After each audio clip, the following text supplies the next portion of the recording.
body that protected, in his demise, protected the shooting of the officer as well, the other officer. For nearly 3 years now, we have witnessed the world react to the murder of George Floyd here in Minnesota, and we began to see a glimpse of what potential justice may look like. And the county of Hennepin County decided to move away from a prosecutor who refused to hold police accountable, including the murder of George Floyd, Mike Freeman. We brought forth someone, Mary Moriarty, who we believe and has acted since she has been in office as someone who will fulfill the full extent of the law for anyone who commits the crime against anyone in this state and in this county. Mary Moriarty has shown us that police officers are not above the law. But now, for the first time, we are seeing exactly the truth behind the politicians who cried on the casket of George Floyd and who made so many promises. Those same leaders, including Governor Walz, are now threatening clearly to stop the prosecution of George Floyd. Take a brief.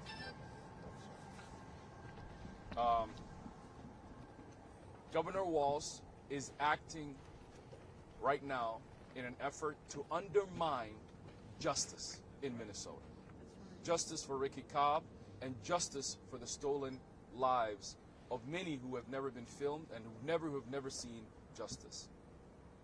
What we are asking for today is to send a clear message to Governor Walz. The state of Minnesota and the residents of this county have elected not only Mary Moriarty, but have waken up to a day where justice is equal among everybody, including officers who murder citizens in the state. Governor Walz, know that many residents who today will be learning that the governor who said that he wanted justice, who told the world that as a governor while the city was burning, refusing to hold police accountable, hold Derek Chauvin and those other officers accountable, is now retreating because he believes that the public will no longer call for justice for Ricky Cobb and justice for the stolen lives. It is a shameful day in Minnesota. It's a shameful day for us to even hear that leaders are now saying that police officers are above the law. That is why we are calling to wake up residents of this great state. Many of them who've marched, protested, many of them who cried, who were frustrated, who believed that there would be a day in Minnesota where police officers who will be held to the same standards as everybody else. We want to thank the leadership of Mary Moriarty. What she has done is something that many of us have been calling for. She has only interpreted the law the way it should be interpreted, which is justice for all. But today we are seeing the injustice being driven by the state's highest leader, Governor Walz. And it's time for the residents to wake up. It's time for the residents to call the governor, to show up to the Capitol, to let him know that we are not going back. We are not going back. Hell no, we are not going back to the days when we woke up and our brothers and sisters were killed by police officers and there was not justice served. We are not going back to those days. And so we call upon every resident of this state who cares, who say they care. This is a time to stand up because Ricky Cobb's family is a test right now. If the governor is successful in retreating and not holding these police officers accountable, we will be going back to the days before George Floyd. We will be going back to the days when we know people would be killed in the middle of the night and not a single soul would show up and stand for them. We are not going back to those days. And we now say to Governor Walz, shame on you. Shame on you. And to Attorney General Keith Ellison, we say, reject the case.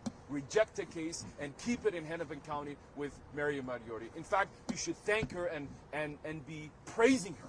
If you truly cared about the death of George Floyd, if you were so excited to hold that man accountable, Derek Chauvin and those 3 officers accountable, as you did in the courts, then it's your time now to also hold the law as the Attorney General. The law is what your job is supposed to be. Hold up the law. Reject Governor Walz's attempt to send us back and to delete history, and most importantly, to deny justice, not just only for Ricky Cobb, but for all of us.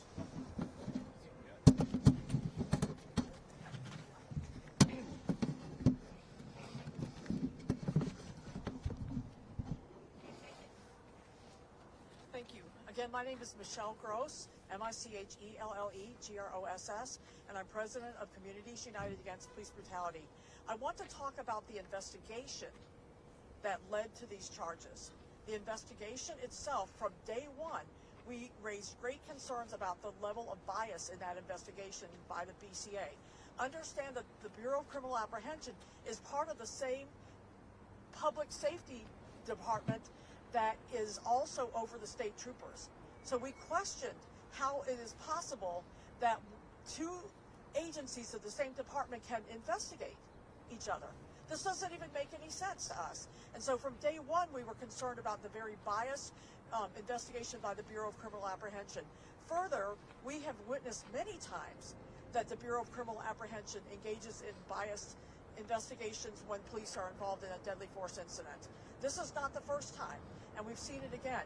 Now we have the police lobbies, the Minnesota Peace and Police Officers Association, and the other police lobbies, demanding that Walz take this prosecution away from Mary Moriarty, from our Hennepin County attorney that we elected, take it away from her simply because a state trooper trainer said these cops did everything right. Well, he works for the same agency. He's biased. Of course he's going to say that. And by the way, if your training is so poor that that conduct is acceptable, then you've got bad training. And there should be accountability for that as well. So we're not going to tolerate Governor Walz threatening to take away a valid prosecution from our county attorney, Mary Moriarty, simply because some state troop trainer says, that's okay, everything was fine, nothing to see here, folks. We're not tolerating that. You stopped a man for taillights being out in the middle of the night, again, equipment stop, which are not even allowable to the Minneapolis police under the MDHR consent decree. You stopped a man on a highway about an equipment violation, and you ended up murdering him. There has to be accountability for that. There's no way in the world that the procedure that Ryan Londregan used could possibly be acceptable, legal, or a proper police procedure. And I don't care what some state trooper says about it. That is not a reason to take this prosecution away from Mary Moriarty. Yes, Londregan will get his day in court. If a jury, an appropriate jury, finds that he's not guilty, well, that's fine. But he needs to have a day in court. He needs to go to court. He needs to experience the process that everyone who would be in a similar situation of killing somebody would experience. He needs to have the day in court, not just have Walz and Ellison pull it away from our county and bury it. That is unacceptable, and we will not tolerate it. Our next speaker now will be Trainer and Cruz with Black Lives Matter Minnesota. Thank you for everybody for showing up. Lieutenant Governor Peggy Flanagan tweeted, "Black people are not safe in the state of Minnesota," and she was very correct. And Ricky Cobb was not safe because he was murdered by terror troopers who did not do something that the lawyer said it was a heroic act, but we believe it was a cowardice act. During slavery, when slaves would try to escape, physicians would diagnose them with drapetomania. And ultimately, there was a civil war and slavery was outlawed. So for a long time, white people and white supremacy has used junk science junk experts to make evil fair seeming, or to profit off of black life, black labor, and black death. So if an expert says something that the community know is wrong, then he is incorrect and is in manifest error, and we have to move forward and put to rest junk science, and put to rest slavery, and put to rest terror troopers who are unjust and are doing things that are not heroic.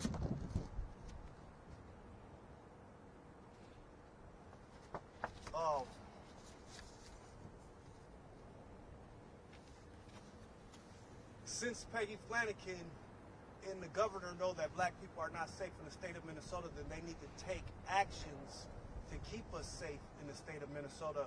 Under the governor's leadership, a lot of black people have died under Governor Walz. Has a lot of black blood and a lot of black death on his hands, whether it's from COVID, whether it's from community violence, or whether it's from law enforcement. Black people are not safe in the state of Minnesota. Dante Wright was in a similar situation as Ricky Cobb, and we know that Kim Potter was convicted and went to prison, and she had to go to court. And this needs to be the same situation with the trooper who murdered Ricky Cobb. Lastly, we hear a lot of talk about undemocratic or a lot of talk about a threat to democracy. But Mary Moriarty was elected by the residents of Hennepin County. So it's undemocratic for the governor and the lieutenant governor to remove someone who has been duly elected by we the people. She said these are the things that she was going to do, that she was going to hold law enforcement accountable. She ran on that. She had debates on that, and the people decided that's the direction that they want Hennepin County to go. So it would be undemocratic for the governor to remove Mary Moriarty for this case. And that would be a threat to democracy in the state of Minnesota. That's right. Black lives matter. Black lives Matter. Peace. Next, we'll hear from Chantel Allen with Black Lives Matter, Twin Cities Metro, and Black Lives Matter, Minnesota.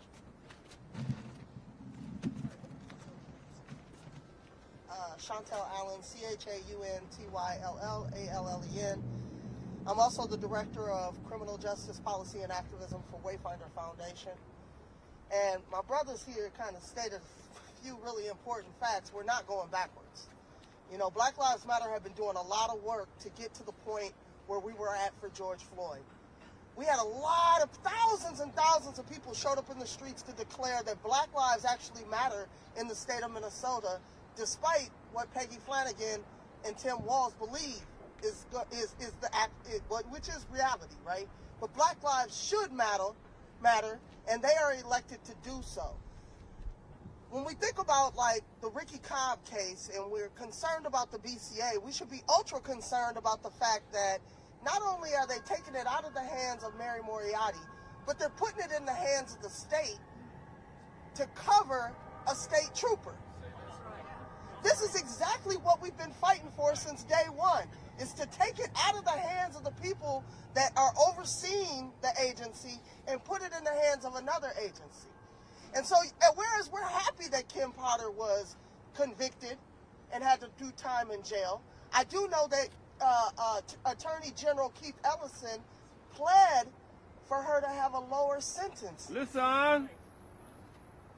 How is that justice? And then we're going to take another case where another black man is murdered unjustly.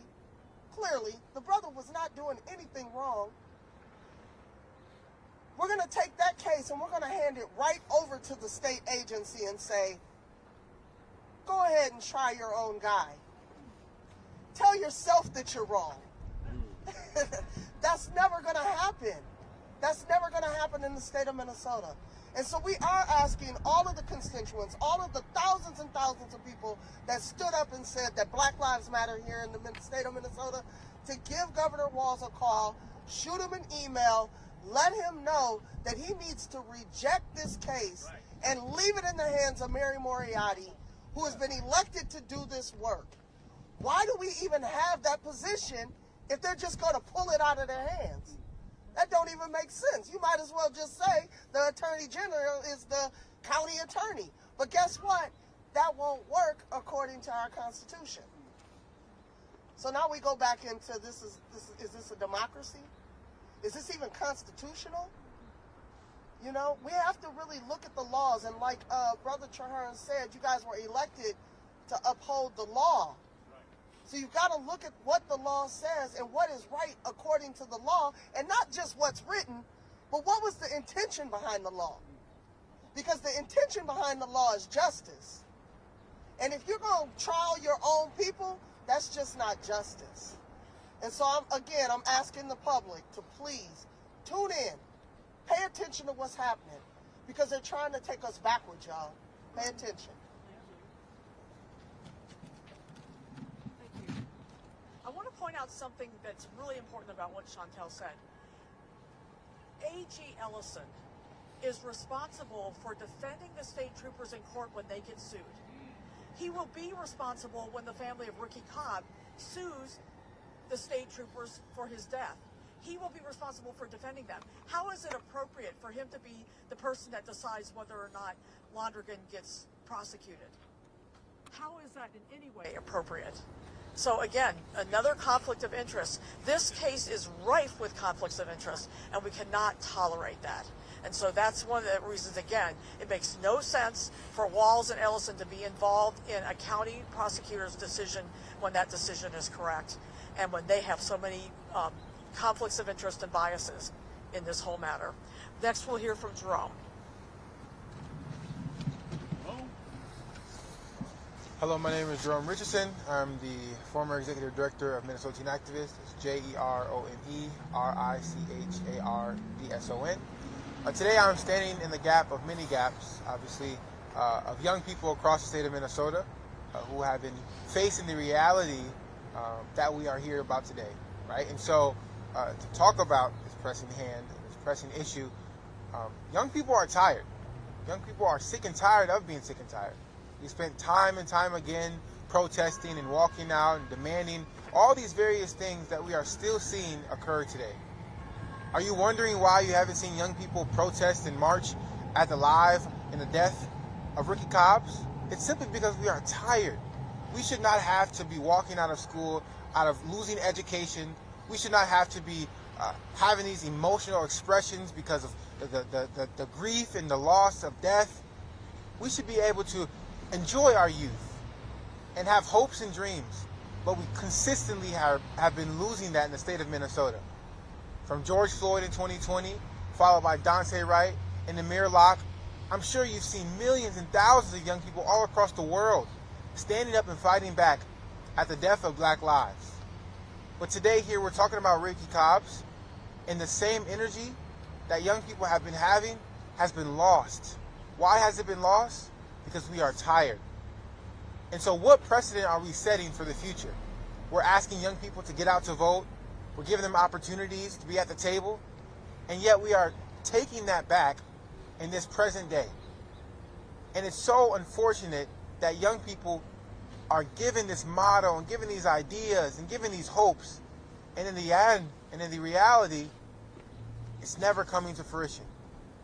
And so we have to do something about this so that young people have hopes and dreams and can see their future and not be worried about, when I get my driver's ed, when I get my license, and I learn how to get my tabs and car insurance and all these things, will I also have to learn how to drive while being black?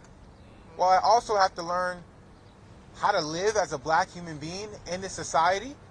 Or will I be able to enjoy the fruits of democracy?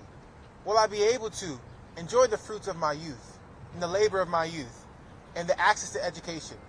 We have all of these opportunities for young people to thrive. Our legislative sessions in progress right now, and bills are being passed about young activism and about many things where young people have a place in our society. But inadvertently, we have systems of oppression that are exacerbating the various things that young people are crying out for. And so imagine if that was your child, if that was your young boy or your young daughter, and you woke up the next morning and you seen that your child was murdered by the actual agency that is here to protect and serve. Think about it. And I would lastly say that if we want young people to be sustainable in our society, and we see Generation Z standing up and fighting all over the world for not only police brutality, but Black Lives Matter, environmental justice, and various things, we have to set an example and set the precedent for them to be able to do these things and not burn out and not drain out and have hope and have all the things necessary to succeed and to live a long life. Life expectancy. What does that mean to you? Thank you.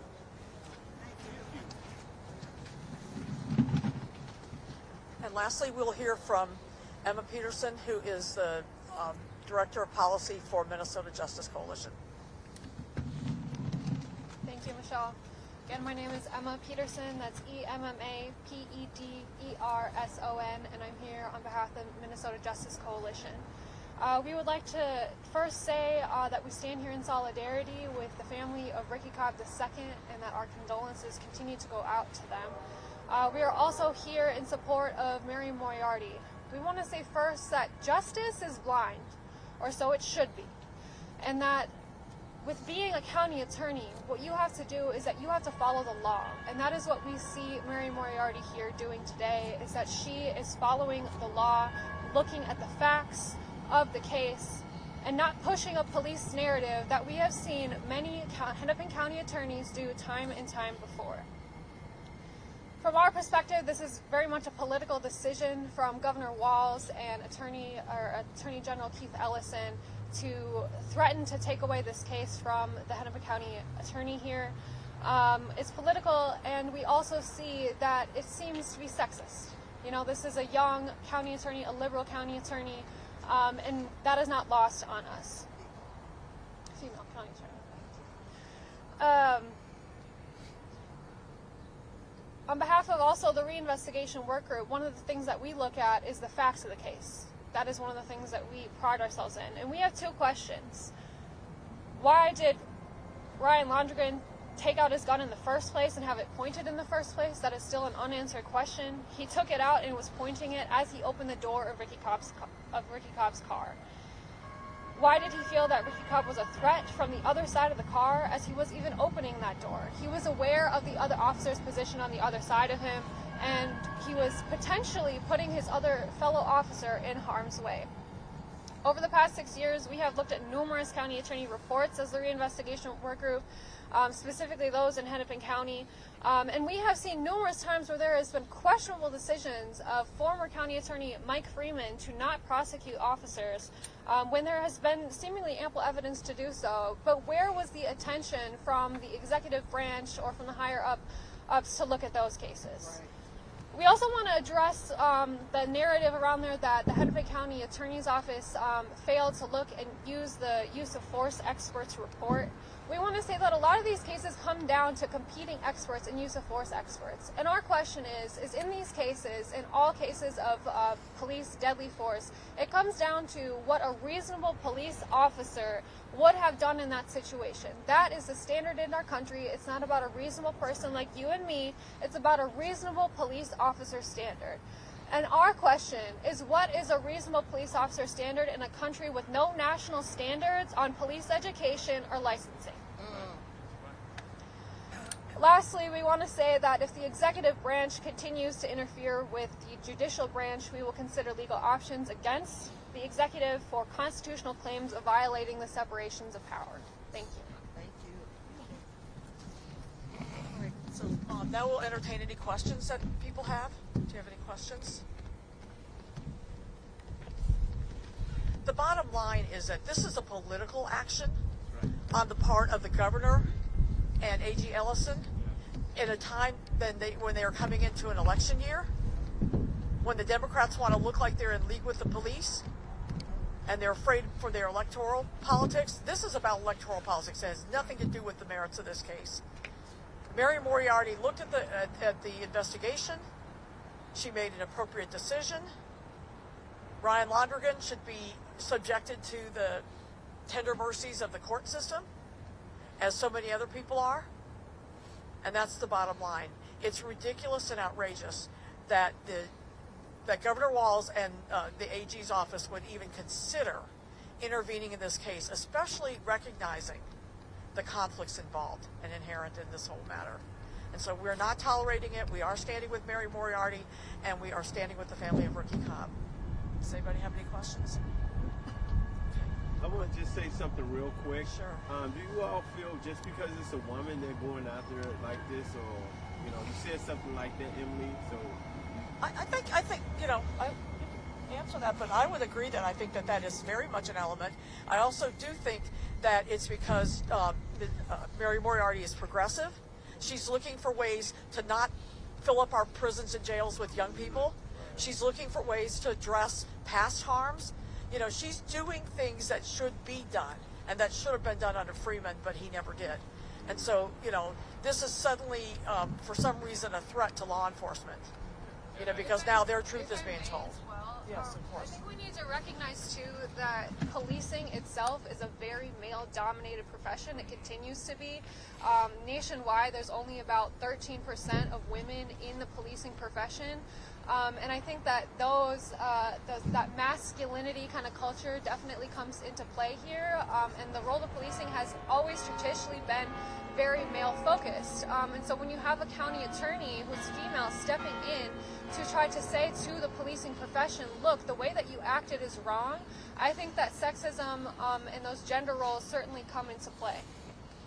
I'll just add, I think the efforts have already begun.